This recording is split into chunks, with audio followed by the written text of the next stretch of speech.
What if the ghost story you told around the campfire was the last story you ever told? That question lingers like smoke in the air, daring anyone to answer. Because once you speak a story into the firelight, once you breathe life into a fear in the darkness, how do you know it won't come true? It had been nearly 15 years since the group had all been together like this. Life had scattered them in different directions: jobs, marriages, disappointments, relocations, but when Ethan suggested a reunion camping trip, everyone jumped at the idea. After all, wasn't it time to remember who they used to be? 6 friends, bound since childhood: Ethan, the planner, the one who had pushed for this trip.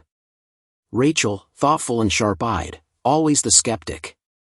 Tyler, loud and energetic, who never seemed to take anything seriously.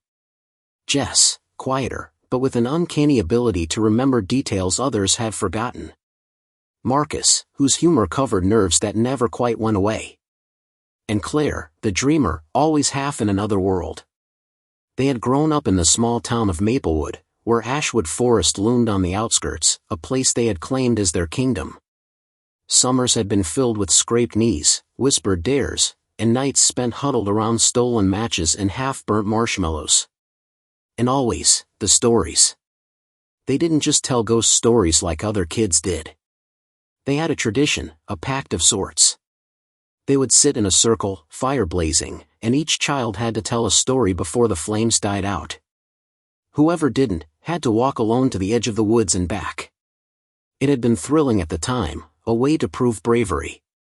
But the older they got, the more they laughed it off, pretending it had just been a childish game. None of them ever spoke of the last summer they had done it. The summer when something had happened that none of them could explain. The summer they had all silently agreed never to mention again. Now, years later, here they were, car doors slamming, gear rustling, voices overlapping as they made their way down the dirt path into Ashwood Forest. The place looked smaller than they remembered, and yet, it also felt heavier. The trees leaned closer, branches knitted together as though the forest had grown thicker with age. The air smelled faintly of damp earth and pine sap. God, it's like nothing's changed, Jess said softly, glancing around. Yeah, except we're old enough to buy our own beer now, Tyler laughed, swinging a cooler against his hip. Rachel shot him a look. We're not old. Just, not kids anymore. Ethan led the way, his backpack loaded with supplies. That's why this trip's perfect. We get to be kids again for a couple of nights. Just us, the fire, and the woods. No responsibilities. No phones. Just the way it used to be. They reached the clearing just before sunset. It was exactly as they remembered, a patch of earth blackened from countless campfires, surrounded by towering pines that whispered when the wind stirred. Someone had even left behind a circle of stones, as if the forest itself had kept the place waiting for them. The group set up camp with the easy rhythm of people who had once done it many times before. Tents sprang up, sleeping bags unrolled, the smell of smoke soon curling into the sky as Ethan struck the first flame. They gathered around it instinctively, the flickering light painting their faces in shades of gold and shadow. As the night deepened, laughter echoed through the trees. They told stories of old crushes, embarrassing teenage blunders, the time Marcus had fallen into the creek trying to impress Claire. For a while, it felt safe. Normal. But then Jess's voice cut through the conversation. Do you guys remember the pact? The laughter stilled. The fire popped. One by one, the friends turned toward her. Rachel frowned. The campfire thing? Yeah, of course. Tell a story or walk the woods. Childish superstition. Not superstition, Jess said quietly. Her eyes reflected the flames. We meant it back then. Ethan shifted uncomfortably. Jess, come on. We were kids. We made up rules for fun. It's not like any of it was real. But Jess didn't answer. And for a moment, no one else did either. The silence stretched, broken only by the crackle of burning wood and the occasional sigh of the wind. It was Tyler who finally forced a grin. All right then. Why don't we do it? For old time's sake. One story each. No chickens out. Marcus groaned. Man, I don't think I've got it in me to be scared of campfire tales anymore. Bet you'll be the first one freaked out, Claire teased softly. And just like that, the idea took root. They would each tell a story tonight, as they had back then. No skipping. No excuses. The pact would live again, even if just for nostalgia's sake. The fire roared higher as the night closed in. The trees seemed to bend closer. Somewhere far off, an owl called. As Rachel prepared to tell the first story, something stirred in the woods. A low rustle, as though something heavy had moved through the undergrowth. Everyone stilled, eyes darting toward the sound. It's just a deer, Ethan said quickly, too quickly. But Jess tilted her head. No, she whispered. It said my name. The group fell silent. What are you talking about? Marcus asked, half laughing. Jess's voice shook. It whispered my name. From the trees. The fire cracked loudly, sending a spray of sparks into the dark. And from somewhere just beyond the circle of light, the rustle came again. Closer this time. Jess clutched her knees. I swear I heard it. The others strained to listen. The forest held its breath. Then, very faintly, from deep within the trees, came a whisper.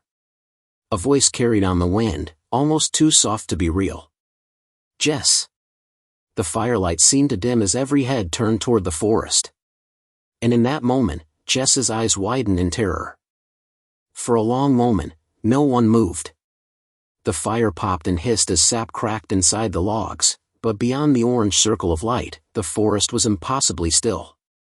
Every friend stared into the darkness, waiting for some rational explanation to reveal itself, a trick of the wind, a branch scraping against bark, a bird settling on a limb. But none came. Ethan was the first to break the silence, though his voice was too loud, too forced. Okay, that's enough. We're jumpy, that's all. Woods play tricks on your ears. You hear what you expect to hear. But Jess shook her head, her face pale. No. It wasn't the wind. It wasn't random. It said my name. Claire reached out and touched her arm. Jess, you're scaring yourself. We used to tell stories like that all the time. You're remembering. But Jess's lips trembled as she leaned closer to the fire, as if the light itself offered safety. I know what I heard. It was right there. In the trees. The others exchanged glances. Nervous chuckles tried to rise, but the laughter didn't stick this time. It was Marcus who finally forced a shrug. You know what? Let's get on with the stories. That's what we came here for, right? Play along, make it fun. Otherwise we're just sitting here spooking ourselves. No one disagreed. In a way, clinging to the ritual was easier than admitting that something in the forest had whispered one of their names. So they shifted, leaning in, letting the fire warm their knees. The flames licked high, throwing shadows across their faces.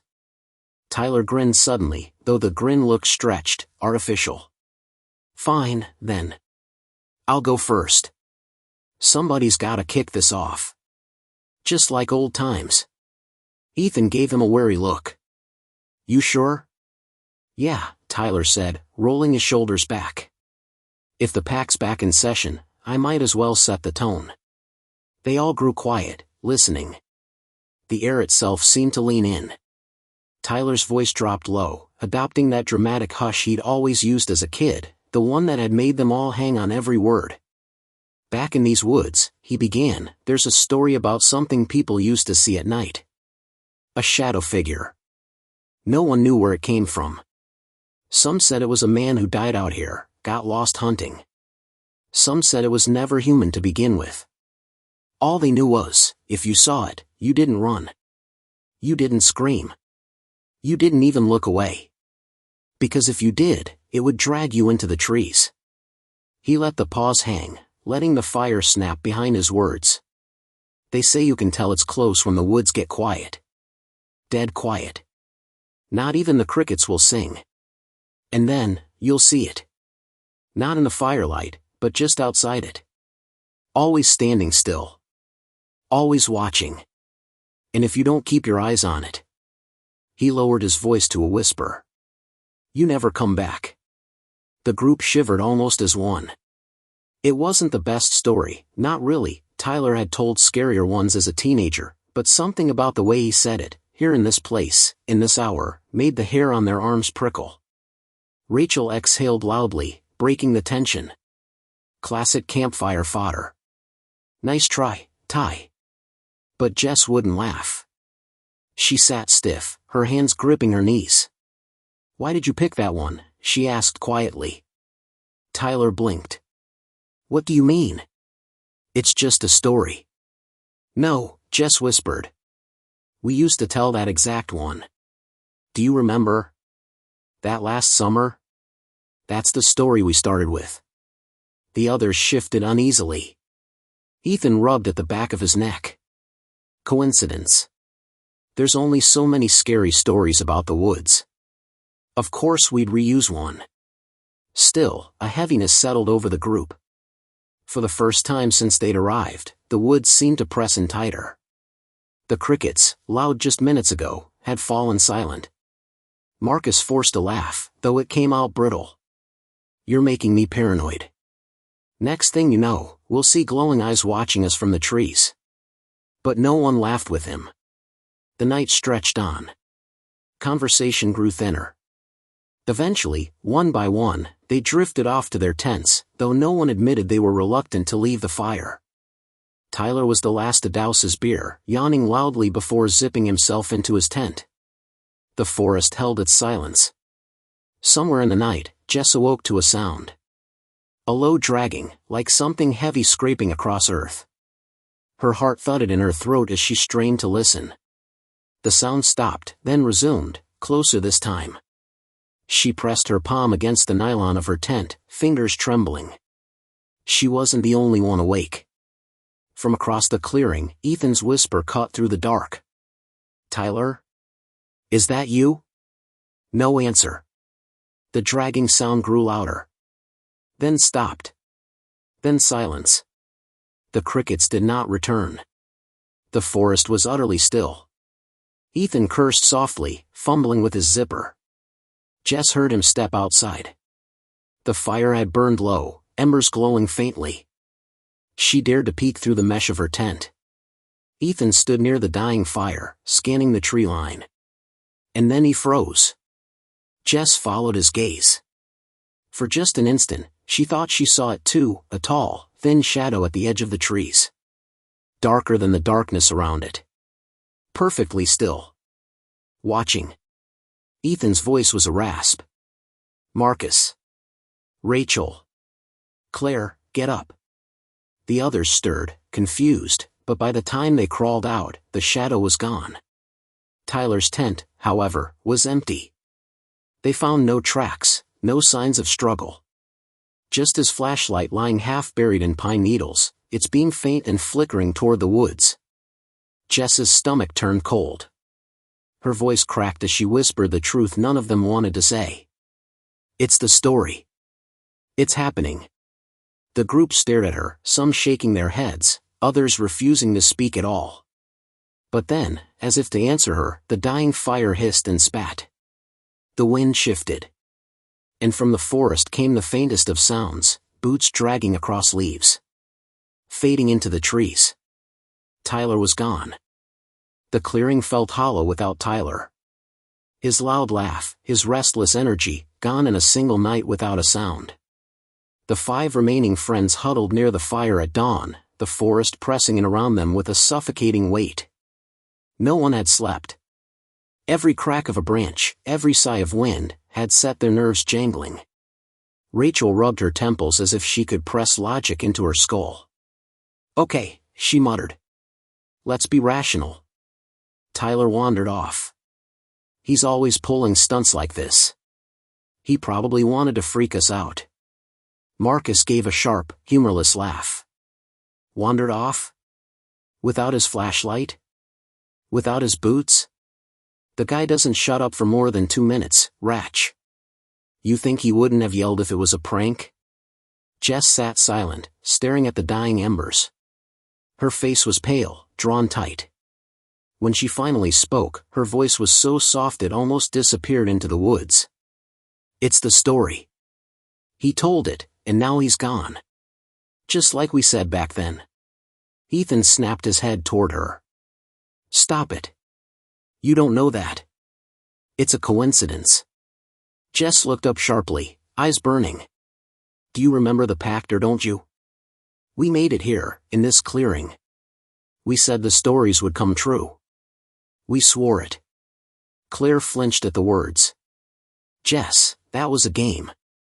We were kids. Jess shook her head slowly. You don't remember the way I do.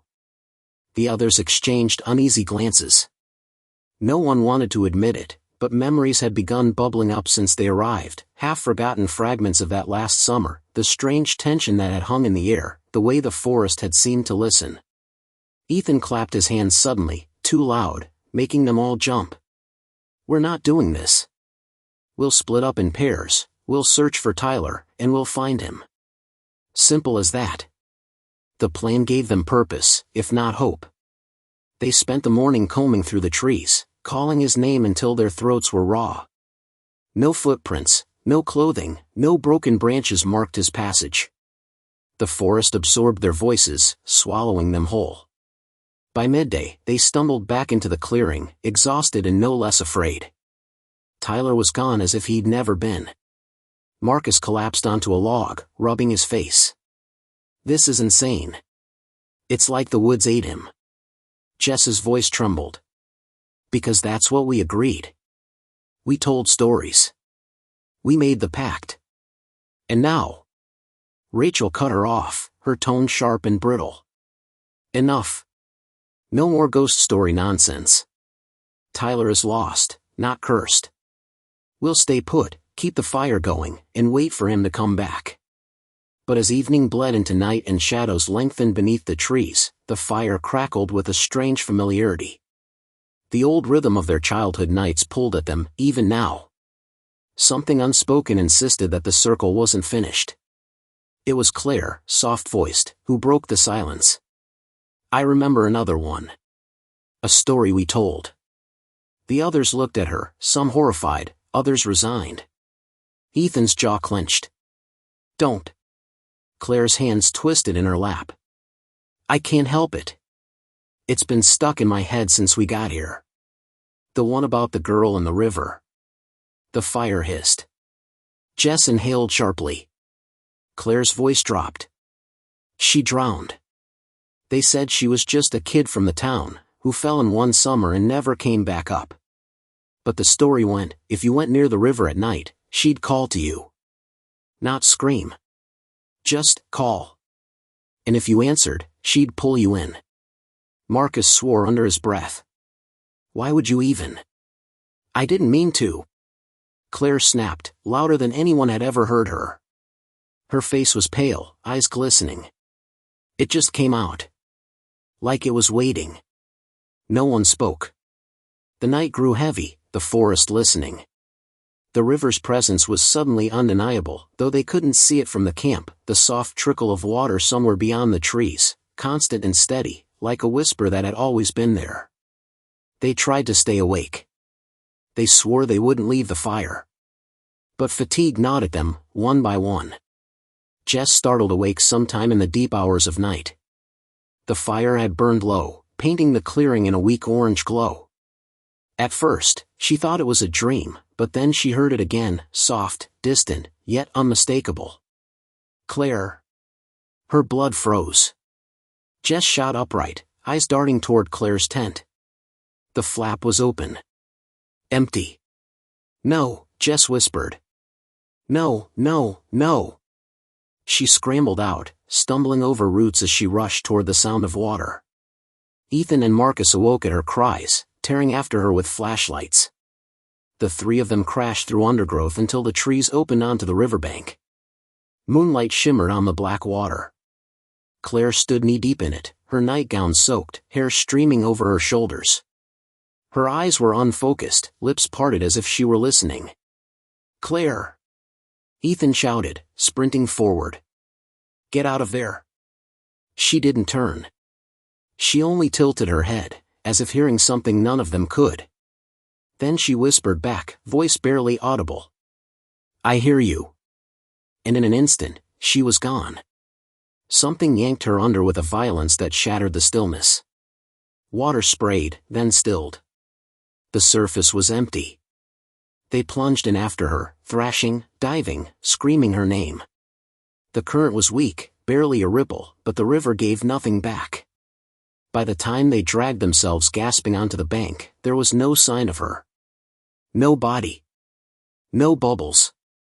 Nothing. Rachel stood shaking on the shore, her flashlight beam trembling. Her face was ashen, her voice a whisper. "It's the pact," she said. "God help us, it's the pact." And from the water, faint and childlike, a wet handprint appeared on the sand at her feet. By morning, the clearing felt poisoned.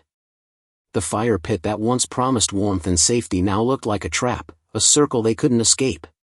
5 had become 4, and the weight of 2 empty places pressed into every silence. Tyler's laugh. Claire's soft smile. Both gone, pulled into the night by stories they had told themselves as children. Ethan moved like a man wound too tight, pacing the edges of the camp, checking and rechecking supplies. His jaw flexed, his fists clenched, and though he said little, his silence screamed louder than any words. Rachel, on the other hand, refused silence. Her voice cut the air in sharp bursts as if volume alone could fight the creeping dread. "This is insane. We need to leave. We need to go now. No waiting. No sitting around telling more stories. We pack up, we hike back to the cars, and we don't look back." Marcus shook his head, his eyes shadowed from lack of sleep. "And what if it follows us? What if it doesn't care where we are?" Rachel turned on him, eyes blazing. "You really believe this nonsense? That stories are, what, alive? That our words are killing us? Tyler and Claire are missing. Missing. They're not, her voice broke, catching in her throat. Jess sat apart, arms wrapped tightly around herself, staring at the ash heap where last night's fire had died. Her lips moved as if silently repeating something.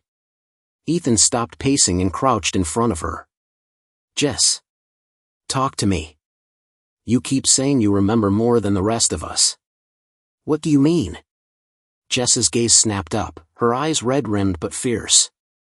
"Because I never forgot. Not really. You all laughed it off, pretended it was just a game. But I remembered that last summer. The way the forest listened. The way the fire didn't go out, even when we ran out of wood. We told those stories, and then weird things started happening. We said it was coincidence. But we were wrong." Rachel groaned. "Jess, you can't seriously." But Jess cut her off, her voice trembling. "We made a pact. We swore the stories would always come true. And we weren't alone that night. Something hurt us." The words settled like ash, heavy and choking. Marcus laughed, a thin, brittle sound. "Okay. Fine. Say I believe that for a second. Then what? We're screwed either way, right? We tell stories, people vanish. We stop telling stories, maybe it doesn't matter. Maybe it still takes us." "Not maybe," Jess whispered. "It will. Unless what?" Ethan demanded. Jess hesitated, her eyes darting to the tree line. "Unless we break the pact." But how? None of them knew. The memory of that long-ago night was fractured, broken like a mirror, glimpses of firelight, the smell of smoke, the sound of their younger voices chanting something they couldn't recall. The day dragged on, every hour thick with dread. They stayed close, afraid to wander, but the woods seemed to shrink around them, closing tighter with each passing moment. The river gurgled softly, as if mocking them. When night returned, they swore they wouldn't light the fire. But instinct betrayed them. Cold and fear gnawed at their resolve, and before long, Ethan had struck the match. The flames leapt high, eager, hungry. The circle was restored. They sat in tense silence, every creak of wood sounding like a scream. No one wanted to speak, to risk giving the pact another offering. But silence itself pressed heavy, unbearable. It was Marcus who cracked first. He had always been the joker, the one to lighten moods. He shifted on the log, trying for levity, though his voice wavered. "Remember that dumb one we used to tell? About the man with no face?" Jess stiffened. "Marcus, don't." But the words were out, the spark struck. Marcus rubbed the back of his neck, trying to smile. "No, I mean, come on. That was kid stuff. We made it up. Just a dumb idea to freak each other out.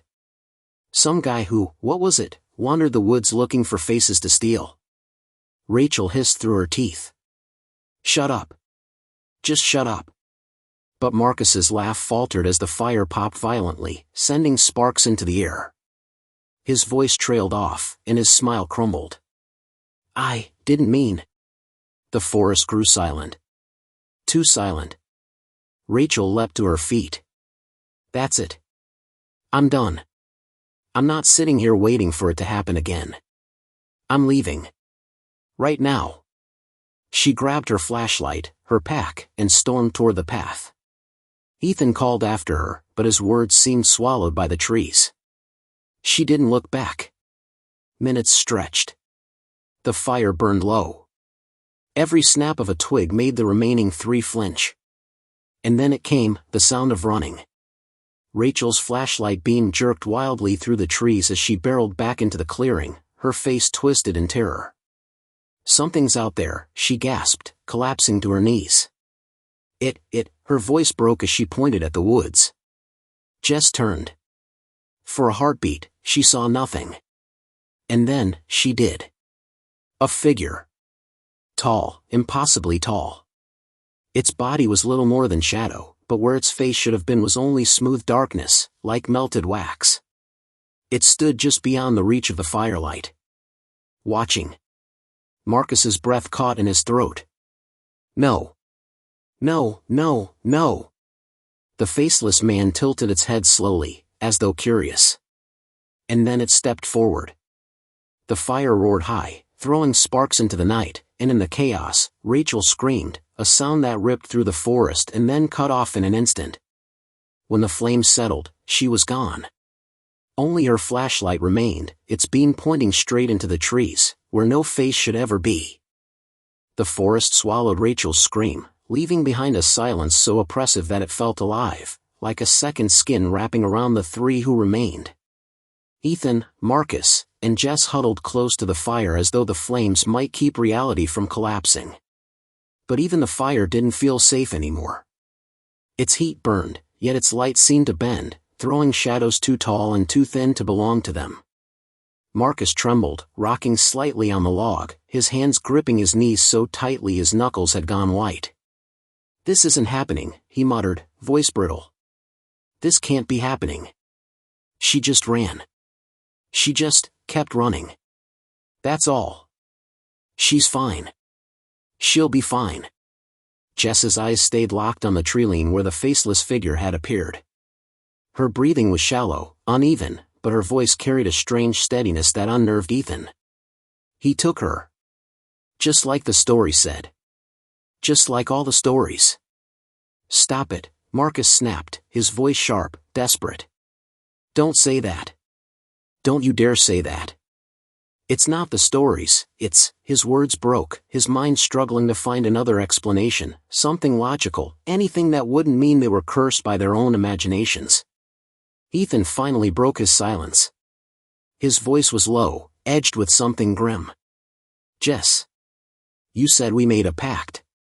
You said you remembered more than the rest of us. What exactly did we do that night?" Jess closed her eyes, her brow furrowed as though dragging the memory back from the bottom of a dark, endless well. "We were 12. We thought it was a game. We were obsessed with scary stories. So we made a deal. We said if we told them around the fire, they'd always come true. We thought it was just make-believe." Ethan leaned forward. But how does a game from when we were kids suddenly become real 20 years later? Jess opened her eyes, and the firelight reflected the fear in them. Because it wasn't just us. Someone else was there. Something else. I can't remember its face, or its name, but I know. I know we weren't alone. It listened when we spoke, and it agreed when we made the pact. We invited it in. Marcus gave a harsh laugh, but it was the kind of laugh that cracked at the edges, too close to sobbing. You're saying what? That some forest demon heard us and decided to spend 2 decades waiting to play a sick game? Jess didn't answer. She didn't have to. The silence stretched. The fire popped and hissed. Somewhere in the distance, an owl called, its hoot too long, too mournful. Finally, Ethan stood. We're not staying here another night. Whatever this is, it's tied to this place, to that fire, to the stories. We break the cycle, we leave. We go now. Jess rose too, though her body moved reluctantly, like her legs didn't want to follow. Marcus stayed seated, staring at the dirt. And if it follows us? If it doesn't care where we go? Ethan's patience snapped. Then we fight. Or we die trying. But we're not just sitting here waiting to be picked off one by one. They doused the fire, the hiss of steam as water hit coals sounding like a dying breath. The darkness surged in immediately, thick and total, the moon hidden behind restless clouds. Flashlights cut narrow beams through the void, but the trees seemed to shift around them, trunks leaning closer, branches clawing overhead. The path felt wrong, unfamiliar, though they had walked it only 2 days earlier. The air grew colder with each step, breath visible in pale mist. Every few minutes, Marcus would glance behind them, certain he heard footsteps that weren't theirs. Hours seemed to pass. Their watches had all stopped at the same time, midnight, leaving them adrift in timeless black. And then they found it. A clearing, one they didn't remember. At its center stood a ring of stones, ancient, moss-covered, blackened at their tops as though scorched by fire. Around the stones, faint carvings could be seen, symbols they couldn't decipher, but their shapes curled like twisted faces, hollow eyes, and mouths stretched wide in eternal screams. Jess froze. Her flashlight trembled in her hand. I've seen this before. Ethan frowned. What do you mean? Her voice cracked. That night. When we were kids. This is where we made the pact. The realization hit like a physical blow. They had come full circle, not by accident, but by design. The forest had led them back, drawing them deeper into its throat. Marcus stumbled forward, scanning the stones with wild eyes. No. I don't remember this. We just camped in the woods. We told stories. That's it. Jess shook her head. Tears streamed down her face. We didn't just tell stories. We offered them. We thought it was funny. We promised to keep feeding it stories every time we came back. We bound ourselves to it. Ethan's stomach nodded. So that's it. That's why it waited until now. Because we came back. A sudden gust of wind blew through the clearing, extinguishing their flashlights one by one. The beams flickered, then died, leaving them blind. Only the moon, breaking free of the clouds, gave light. And in that pale silver glow, they saw movement among the stones. Figures, shadowy, shifting, tall and thin, with faces obscured. The pact keepers. They circled slowly, closing in. Marcus fell to his knees, sobbing. We didn't mean it. We didn't mean it. His voice rose to a scream, echoing through the trees. We were just kids. The shadows paused. And then one stepped closer, so close that Marcus could see its featureless face tilt, as though studying him. Then why did you come back? A voice whispered, not aloud, but inside all their heads at once. Marcus's scream shattered the night as the shadow reached for him, its hand plunging into his chest, not tearing, not breaking, but simply sinking in as though his body was water. His eyes went wide, his body shuddered, and then he collapsed, lifeless, his skin pale as ash. Jess shrieked, clutching Ethan's arm. The shadows melted back into the stone circle, leaving Marcus's body crumpled on the ground. Ethan pulled Jess away, dragging her toward the trees. His voice was raw with fury.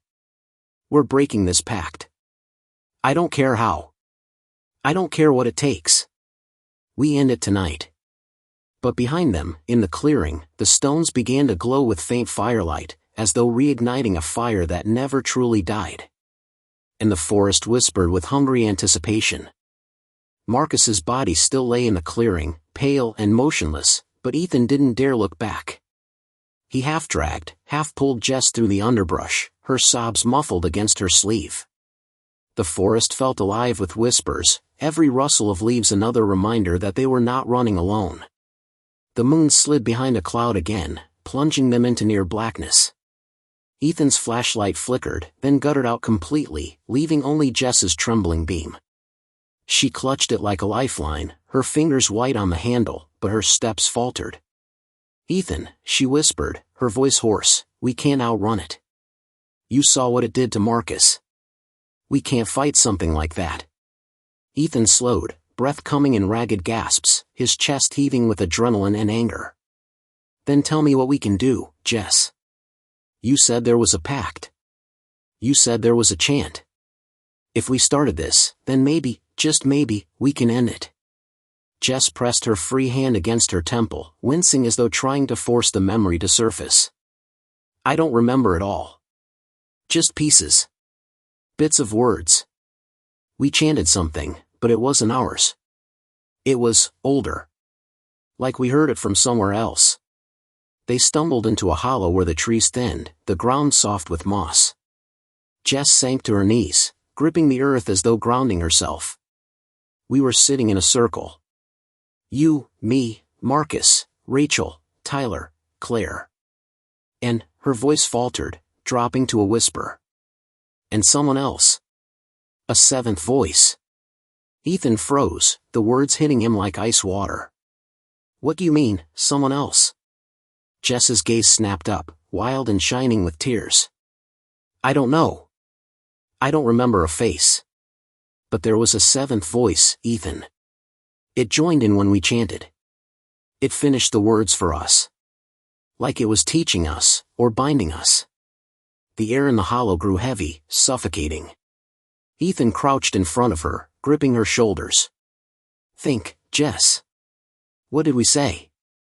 Her lips moved silently at first, trembling, then a broken string of sounds slipped out, jagged and raw, like fragments of a song half-remembered from childhood nightmares.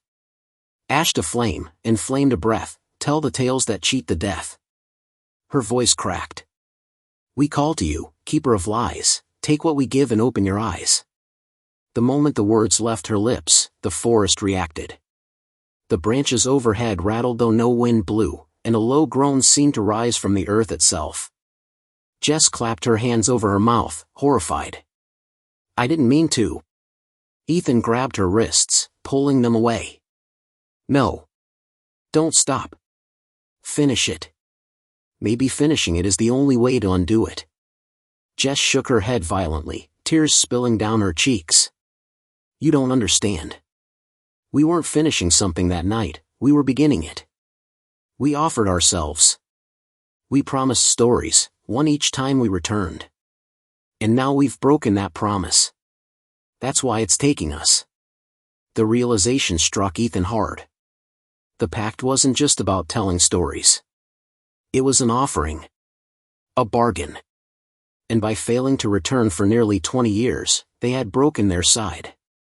The shadows shifted at the edge of the hollow, silent figures watching, faceless heads tilting in unison. Jess's voice dropped to a trembling whisper. "It wants us to finish. To seal it forever. If we speak the last words, we're bound for life, or death." Ethan's jaw tightened. "And if we refuse?" Jess looked toward the shadows. "Then it takes us anyway." The silence stretched, broken only by their ragged breathing. Ethan's mind raced. If they completed the chant, they'd be trapped forever, maybe enslaved to this thing.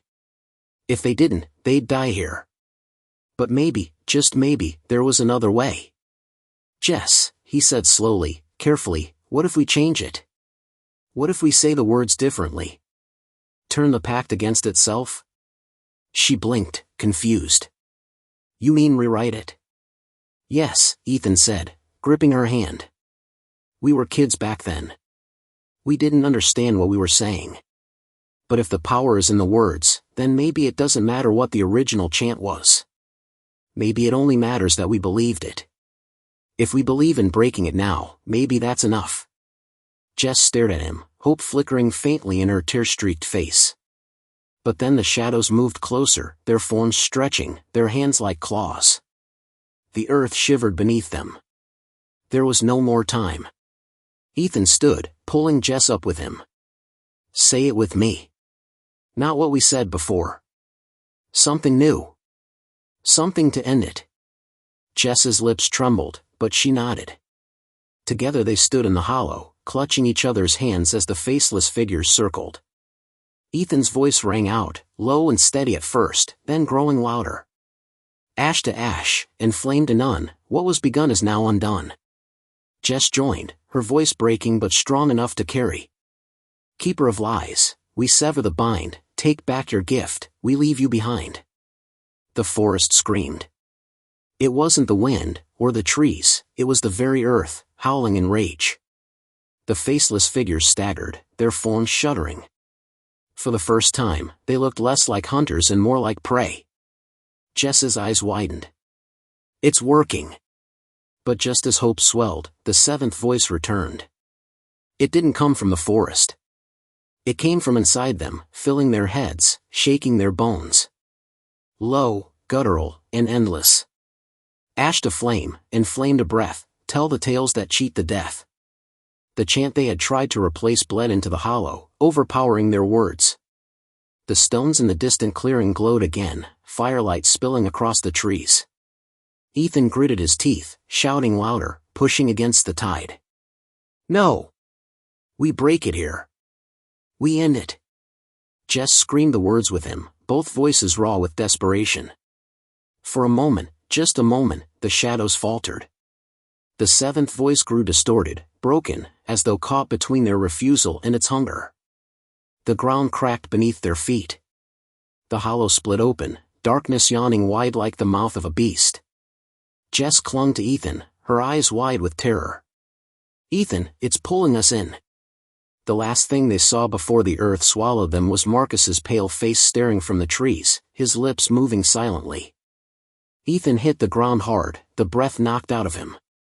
His palms scraped across a surface that wasn't dirt, wasn't stone, it was something slick, pulsing faintly beneath his skin, as though alive.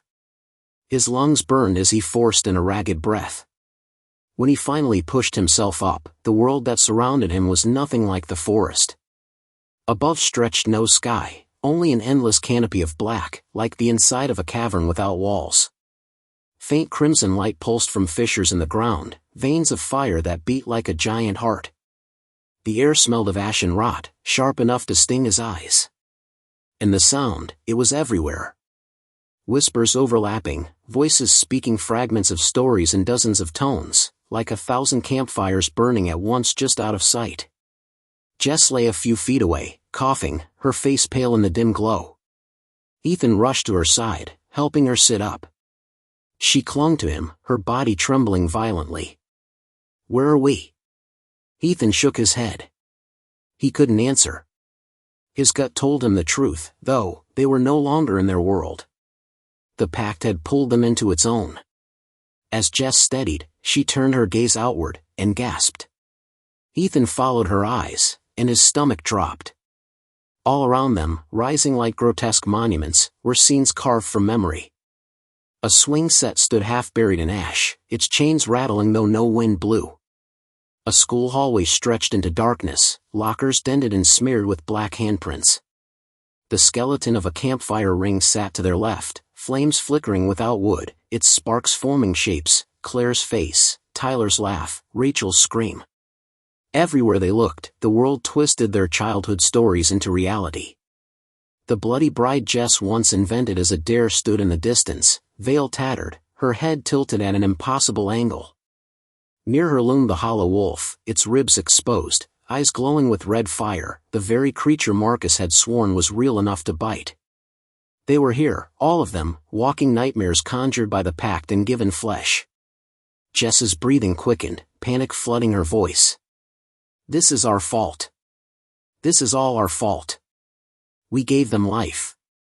Every story we ever told, it's all here. Ethan grabbed her shoulders, forcing her to look at him. Then we use that. If our stories made this place, maybe they can unmake it. But even as he said it, doubt gnawed at him. The rules here weren't theirs to control. The seventh voice had been guiding them from the start, twisting every word. A sound rose behind them, footsteps, dragging, uneven. They turned, and Ethan's chest seized. Marcus stood there. Or what was left of him. His skin was gray, hollowed, his chest caved in where the faceless shadow had touched him. But his eyes glowed with faint, ember-like light. His lips parted, and the voice that came out wasn't his own. You cannot unmake what is bound. A story once told is a seed. And every seed must grow. Jess whimpered, clutching Ethan's arm. That's not Marcus. That's it using him. Ethan stepped forward, fury burning through his fear. Then tell me this, what happens if the storytellers die? What happens to the stories then? Marcus tilted his head, his mouth stretching into a grin too wide for his face. Then the stories live forever. Without end. Without escape. The ground shifted beneath them, splitting open in jagged lines that revealed more memories. Ethan's childhood bedroom, wallpaper peeling, the closet door ajar. Jess's grandmother's basement, with the broken rocking chair they used to swear rocked on its own. The world was layering itself with every ghost tale, every fear they had ever whispered. And then came the faceless man. He emerged from the fissures like smoke solidifying, his body impossibly tall, stretching beyond sight, his head smooth and featureless. He moved with the slow inevitability of a nightmare you couldn't wake from. Every shadow bent toward him, feeding his form. Jess's knees buckled. He's the one. He's the seventh voice. He was there that night. The faceless man's hand lifted, pointing directly at her. Ethan moved in front, shielding her, though he knew it was useless. The whispers around them grew deafening, 1,000 voices chanting the words of the original pact. Ash to flame, and flame to breath, tell the tales that cheat the death. Ethan shouted over the noise, gripping Jess's hand. Don't listen. Don't repeat it. That's what it wants. Jess's lips trembled, her body shaking violently, but she held the words back, biting into her own skin to stop herself. The faceless man drew closer, his featureless head tilting as if curious. Then, impossibly, he spoke, not in whispers, but in Marcus's voice, then Rachel's, then Claire's. One after another, their friends' voices poured out of him, overlapping, a chorus of the lost. We're waiting for you. Tell the story. Finish what we started. Ethan felt his resolve crack. His friends' voices clawed at his mind, pulling at his guilt, demanding he give in. But then, he saw it. A flicker in the distance.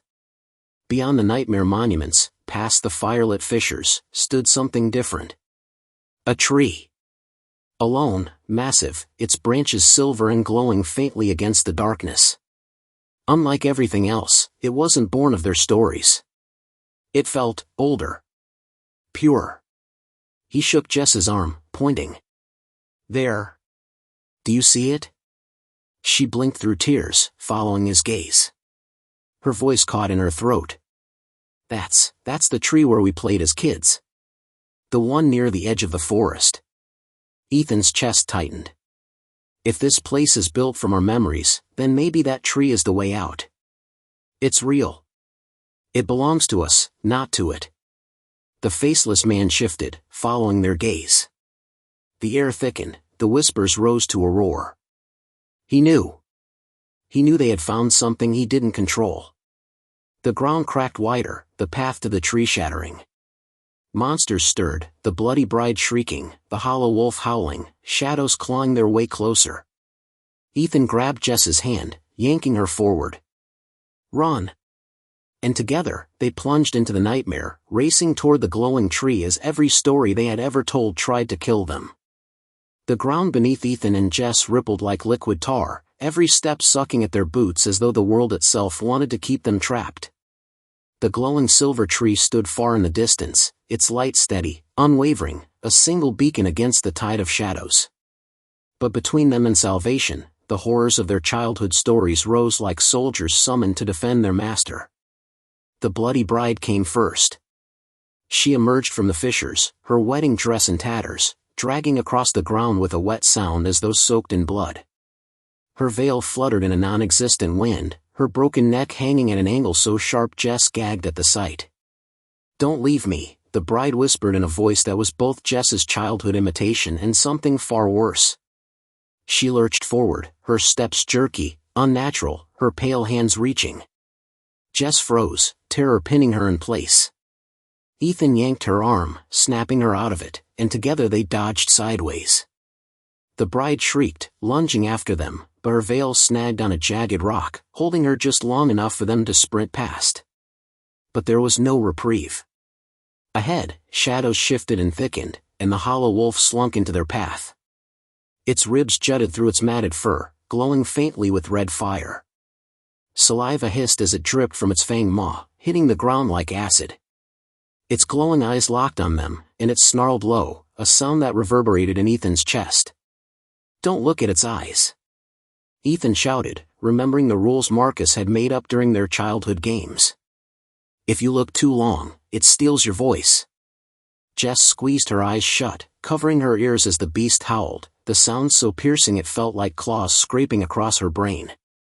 Ethan grabbed a loose stone and hurled it with all his strength. It struck the wolf in the skull with a crack, and though the beast barely flinched, it turned its attention long enough for them to scramble around it. The path narrowed, hemmed in by jagged rocks that pulsed like veins. Ahead, more stories waited. Ethan saw shapes he recognized, the black-eyed children Jess had invented to freak out Rachel, the scarecrow with stitched lips he had made up one Halloween, even the monstrous fisherman Tyler once swore lurked by the river, his hook dragging sparks as he shuffled forward. Every tale they had ever told had manifested. The pact had not only claimed their friends, it had harvested their imaginations, sculpting them into predators. Jess stumbled, clutching her chest, her breath ragged. "We'll never make it, Ethan. There are too many." Ethan gripped her face, forcing her to look at him. "Listen to me. They're ours. They came from us. And if we made them, we can beat them. Remember their rules, the ones we made up. That's how we survive." Jess nodded weakly, and together they charged into the gauntlet. The black-eyed children swarmed first, their small, pale faces grinning with teeth too sharp. But Jess remembered. "They can't cross a line of salt," she shouted. Snatching a pouch of trail mix from her pocket, she tore it open and scattered it on the ground. The creatures hissed, shrinking back as if the salted peanuts were holy water. Next came the stitched-lipped scarecrow. It staggered toward them, arms outstretched, its sackcloth face twitching. Ethan shouted, "It can't move if you look at it." He locked his eyes on the thing, backing away slowly, heart pounding. Jess mirrored him, refusing to blink until they slipped past. Only when they broke eye contact did the scarecrow lurch again, too late to catch them. The monstrous fisherman swung his hook in wide arcs, sparks flying with every strike. Jess's memory clicked. "He's afraid of fire. That's what Tyler said." Ethan snatched a branch from the ground, the end already glowing faintly from the fisher's heat. He swung it toward the fisherman, who shrieked, covering his face as though the flame were sunlight. They bolted past, lungs burning, legs screaming for rest. Step by step, they carved their way through their own creations, using the logic of children's imagination against the monsters that imagination had birthed. It was a cruel irony, their childhood rules, once silly games, were now the only things keeping them alive. But each victory drained them further. By the time the silver tree loomed closer, Jess's flashlight had died, and Ethan's body felt broken, every muscle trembling with exhaustion. Still, the tree glowed brighter, its silver bark gleaming as though it were carved from moonlight, its roots spreading wide across the dark earth. They stumbled into its clearing and collapsed at its base, gasping for breath. The ground here was different, cool, solid, no longer pulsing with the heartbeat of the pact. The whispers dimmed, though they never fully faded. Jess leaned against the bark, tears streaking her face. It's real. It's really real. I thought nothing from before was ours anymore. Ethan placed his palm flat against the trunk. It pulsed faintly, but not like the earth below. This felt warm, steady, alive in a way that gave him hope. Maybe this is older than the pact, he said. Maybe it's what we had before we ruined everything. A piece of us the pact couldn't take. Jess clutched his arm, her eyes wide. Then maybe we can use it to break free. Before Ethan could answer, the ground shook. The faceless man emerged from the fissures beyond, towering, his shadow swallowing the horizon. The bloody bride, the hollow wolf, and the rest of their monsters trailed him, circling the clearing like wolves preparing for the kill. The faceless man stretched out one long, dark hand toward the tree, and the bark began to blacken where his shadow touched. The silver light dimmed, flickering like a dying candle. Jess screamed, pressing both palms against the trunk. No! Don't let it take this too. Ethan wrapped his arms around the tree, his body shielding it. He didn't know what he was doing, only that instinct screamed at him not to let go. And as he pressed himself against it, words rose in his throat, words that weren't the pact, but something older, purer.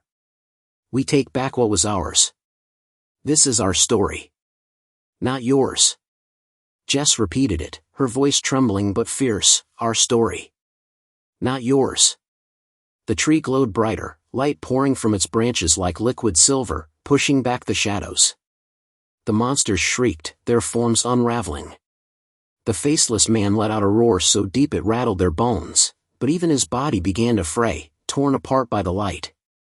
For the first time since the nightmare began, Ethan felt power shift in their favor. But even as the faceless man dissolved, his voice thundered through the hollow world. You cannot end what you do not understand. A story without an ending is only sleeping. And I will wake again. The silver tree's light flared, swallowing everything, monsters, shadows, the world itself. Ethan and Jess screamed as the ground vanished beneath them, the light tearing them upward, until there was nothing left but blinding silver. Ethan woke to the sound of birdsong. For a moment, the sound was so normal, so mundane, that he thought it must be a dream. The silver light, the monsters, the faceless man, it all felt like fragments slipping from his grasp, as though memory were sand draining through open fingers. He blinked rapidly, his eyes adjusting to soft sunlight that filtered through a canopy of green leaves overhead. The air smelled of pine and damp earth, not the acrid, choking rot of the shadow world. He sat up slowly, his body stiff and sore, as though he had run for miles. Jess lay beside him on the ground, her face pale but peaceful in sleep. They were in the clearing again, the same one where the campfire had burned at the beginning of everything.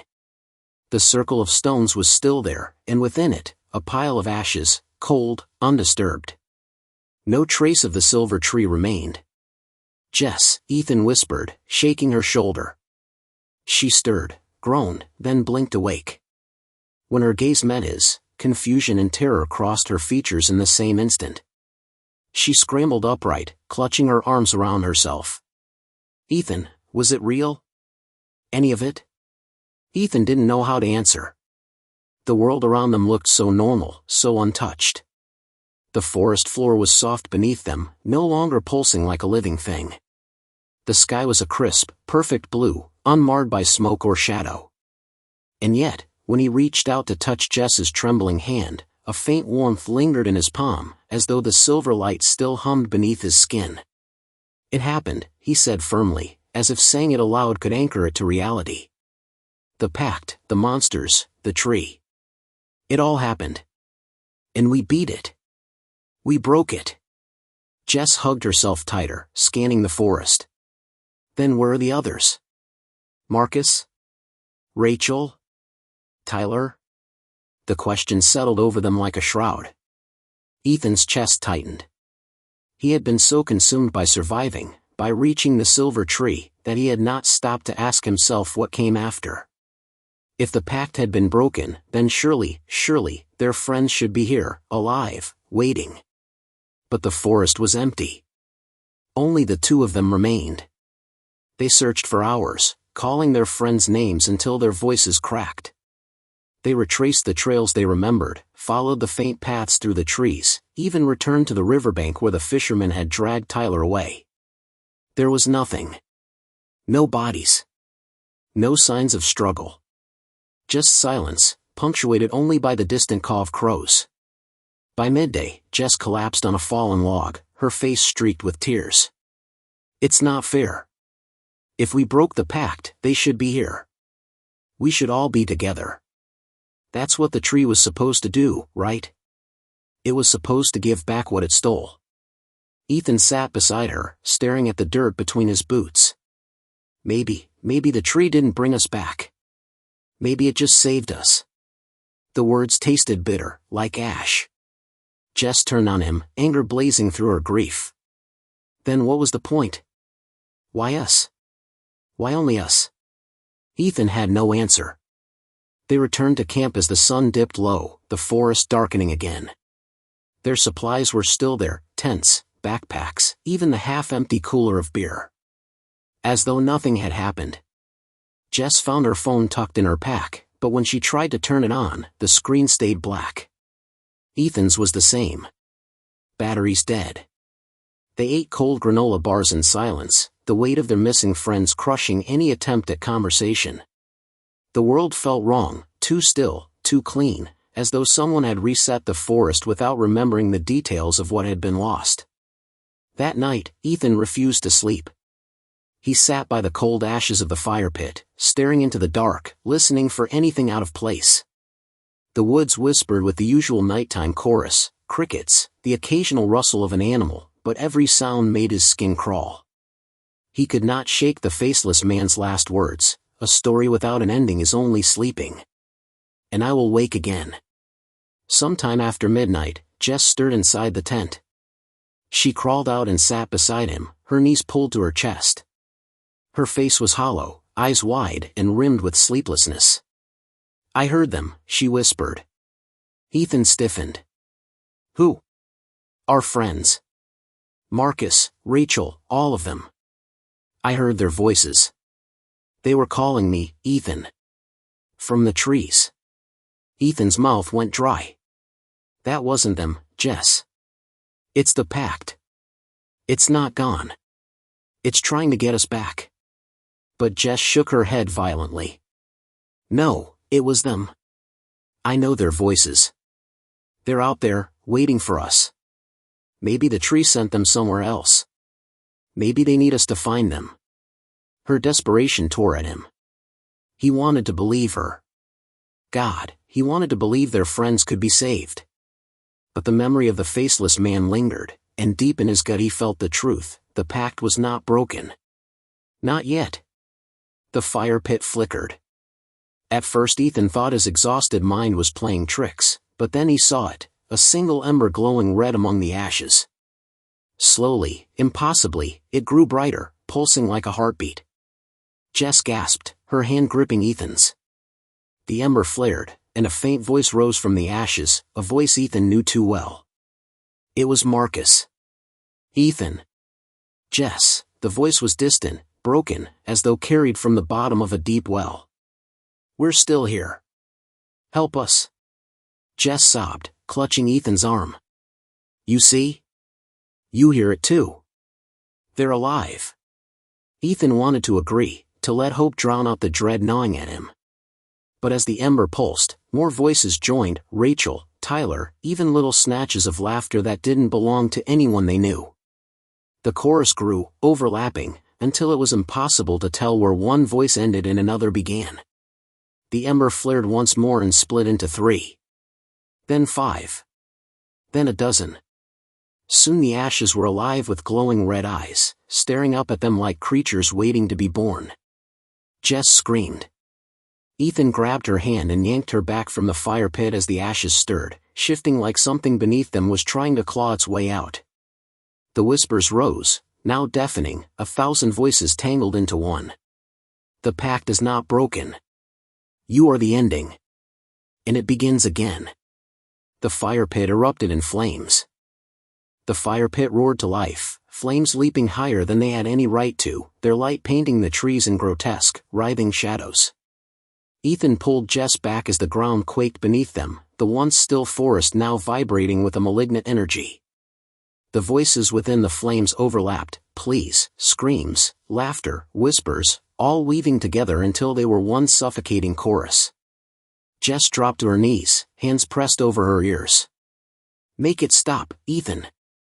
Please, make it stop. But Ethan couldn't. His eyes locked on the fire pit, and what he saw turned his stomach to stone.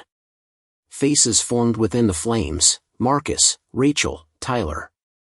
They emerged, flickering like phantoms, their eyes hollow with suffering.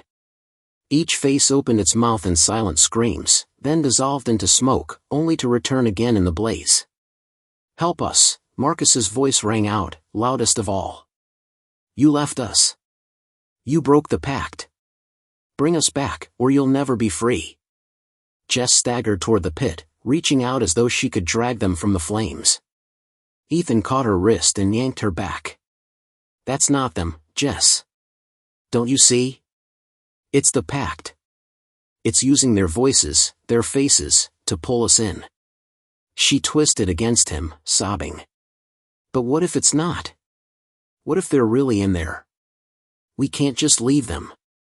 The flames suddenly dipped, then surged again, and from the fire pit rose the faceless man. He was taller now, impossibly tall, his shoulders brushing the canopy, his body made of smoke and shadow, yet tethered to the earth like a towering parasite.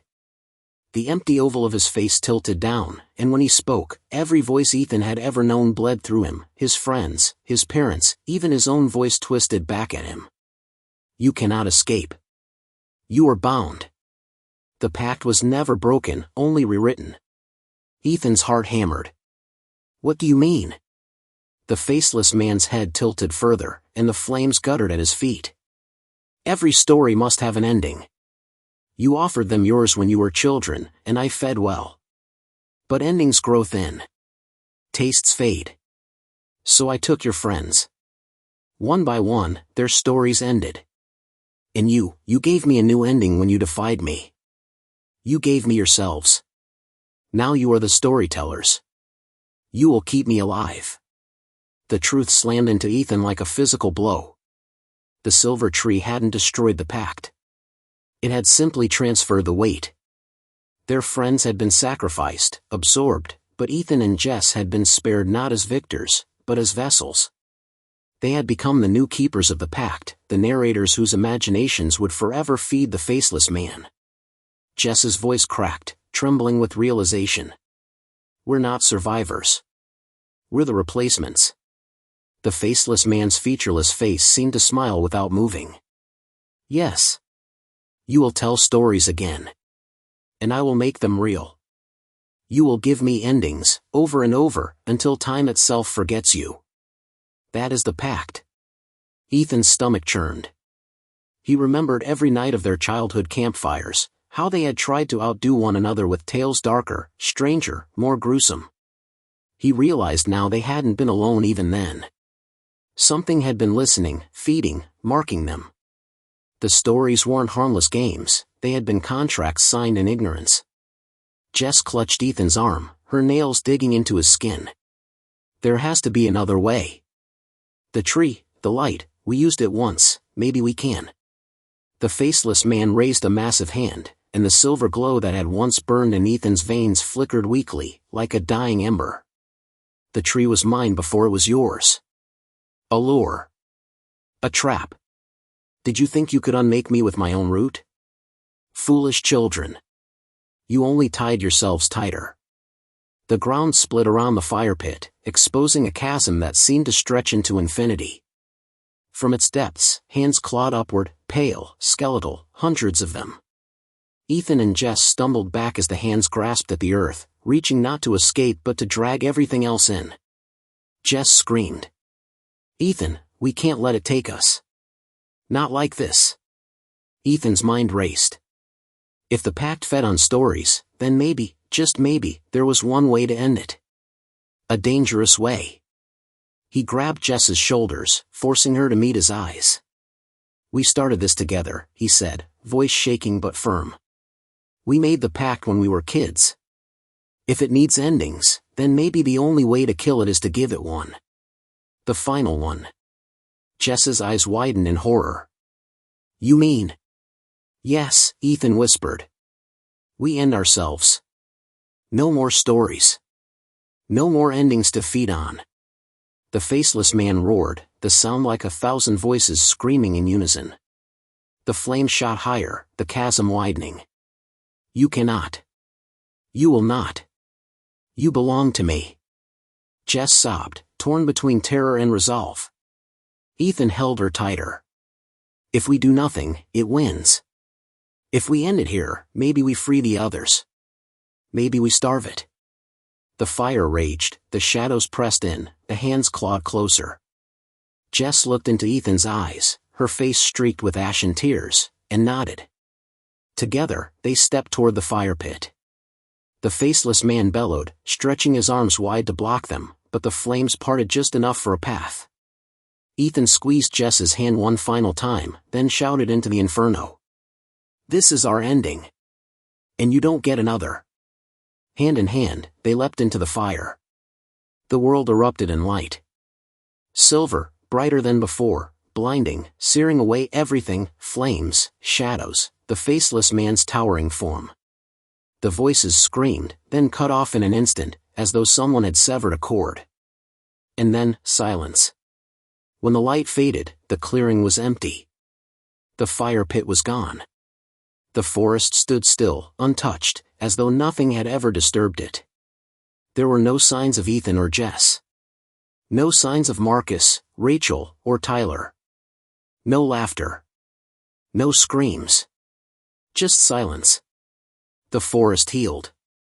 Grass grew over the stones. The trees swayed gently in the wind.